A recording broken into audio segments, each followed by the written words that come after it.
মলম গন্ধ করতে আপনি তো বলছিলেন কাল আমার হাত পুড়ে গিয়েছিল মলম লাগিয়ে দিয়েছিলেন আপনি তো বললেন রুটি যেটাই পুড়ে যাবে এটা মধ্যে মলম লাগানোর জন্য এইজন্য লাগিয়ে দিয়েছি খাইলেন এটা ভালো হয়ে যাবে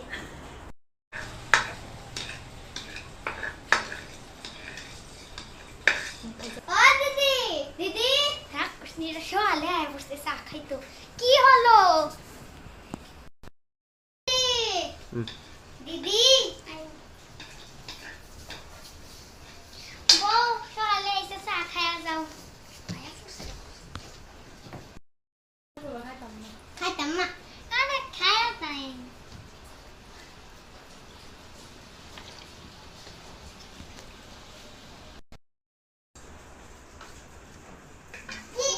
খাও খাও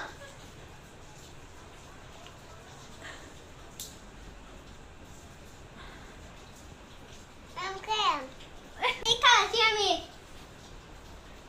দিন হিন্দু ঝগড়া রান্না করে দেখ এই বাচ্চাটা লে যাই না বাচ্চাটা আম খাইবার পাগলা লুকায় আছে সারা